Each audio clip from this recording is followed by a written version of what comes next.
To know how much elastic you need to use for your pajama shorts, you need to take a measurement of your own body. So I'm gonna measure at the top of my hip bone because that's about where I want my pajama shorts to sit. The way that they're patterned, they actually kind of go up closer to the natural waist, so you can measure that area as well.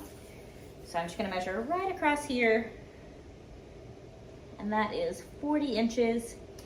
And I want the elastic to be 1 to 2 inches smaller than my waist measurement. I'm actually gonna do, I like a snugger fit elastic, so I'm actually gonna do 38 inches is what I'm gonna cut instead of 39. But if you like a little looser fit on your elastic, just take off 1 inch from whatever your measurement is. To thread your elastic through the waistband, you're going to need your length of elastic that you cut.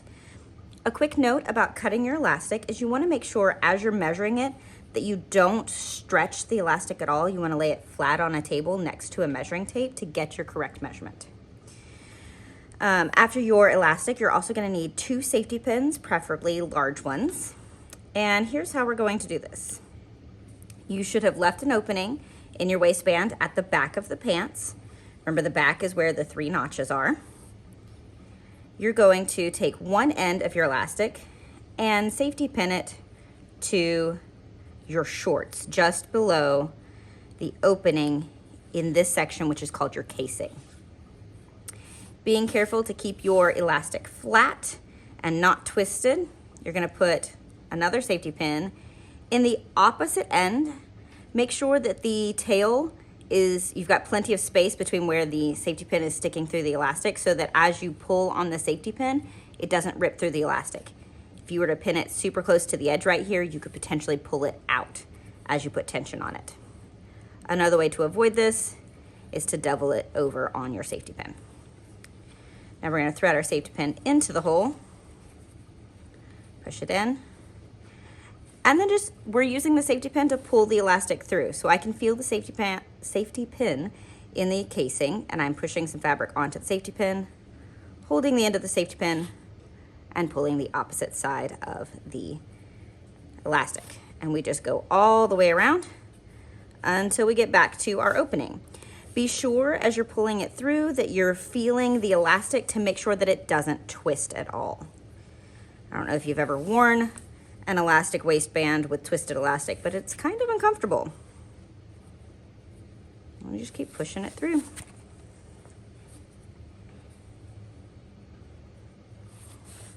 Now I'm back at the center front, and because we have this seam here, you may feel like, oh, I can't keep going, it's getting stuck. It's not.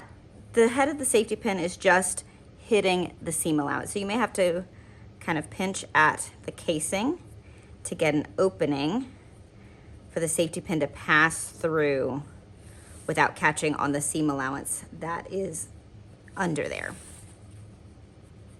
But that's the only spot where you should run into that. Come on.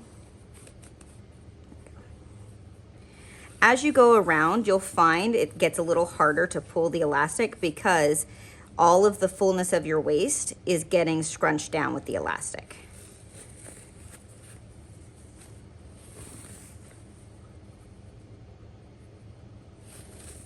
Your waistband should start to look like this as you come around to the back again. Now I still have a lot of elastic out here, so I'll have to, when I come back to my center back, help pull that through and make it even.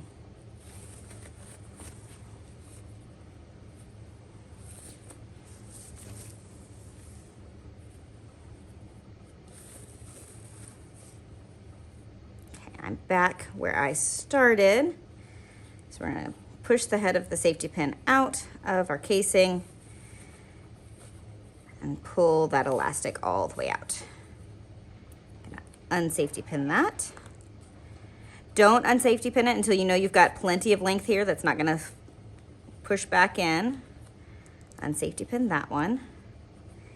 I'm gonna briefly overlap these ends and safety pin them so I don't lose either end as I adjust the waistband, because you can see from the top, it's super scrunchy here, not at all scrunchy on this side. So we kind of need to make this even. I'm gonna put my hand in the elastic here so I can hold on to it. as I push this around.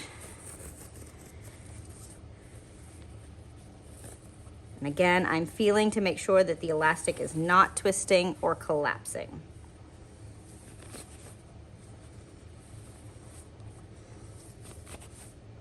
There we go. That's better. We'll be able to adjust it a bit more after we sew the elastic together. Okay, so now we've got our elastic in. It's all flat and even all the way around. I can tell by feeling the waistband, there's no twists. Now we need to sew this elastic together. To make that a lot easier, I'm actually gonna pull the elastic out like that, so I have plenty of space to work with to sew. Let's take this to the sewing machine. So now I'm at the sewing machine. I want to replace the safety pin with a straight pin so that I can sew over the pin if I need to. So I've overlapped the elastic just like this, making sure that there were no twists in the fabric. I put a safety pin through sideways. It's overlapped roughly an inch. I just eyeballed it. The instructions say to overlap by an inch, but you can also eyeball it roughly this size. And now we want to sew in a box. So I'm going to sew down one side, pivot and turn, pivot and turn, pivot and turn, and back stitch here again. On wider elastic like this, I prefer to sew a box to make sure that this is really secure and that this stays nice and flat. Get my machine on and adjust my settings. And I want to make sure that the needle starts down in just a moment. So I'm going to put this in. You have to kind of look for where the underlap is for where you start. Okay, get this safety pin, this pin out of my way. I'm going to go ahead and hit the button that makes the needle always stop with the needle down, because remember we're doing a box. Back stitch.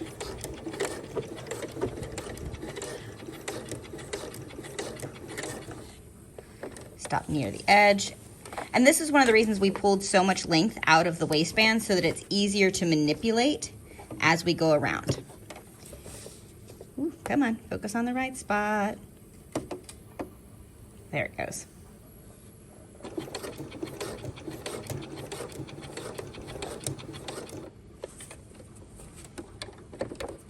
And it's kind of tricky to manipulate. You just kind of have to spin things around so that everything's out of your way and going the direction you want.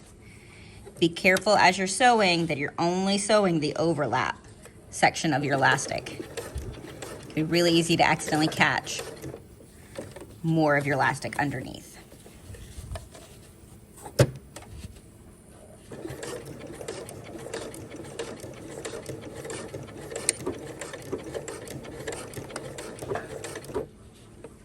Get my needle up and out of the way.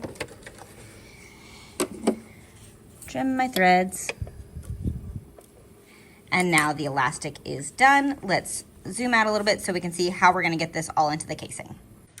Okay, so our elastic is all still pulled out like that. So we want to just pull on the ends to get that elastic to tuck on the inside. Okay? Now, for this project, the next step that you would do for yourself would be to close this opening. But I don't want you guys to do that so I can check your work on the elastic. If you sew this gap closed, I can't pull your elastic out and check how you sewed everything together. So when you turn it in, leave this gap. When you get it back, you can just stitch that back down right along the edge like you did on the rest of the casing. We're done, so we can turn our shorts right side out. And you're ready to go. I would ask that everyone on the section where your opening is, because this is the back, in Sharpie, write your last name either right below the casing or on the casing so that I know that this is your pair of shorts.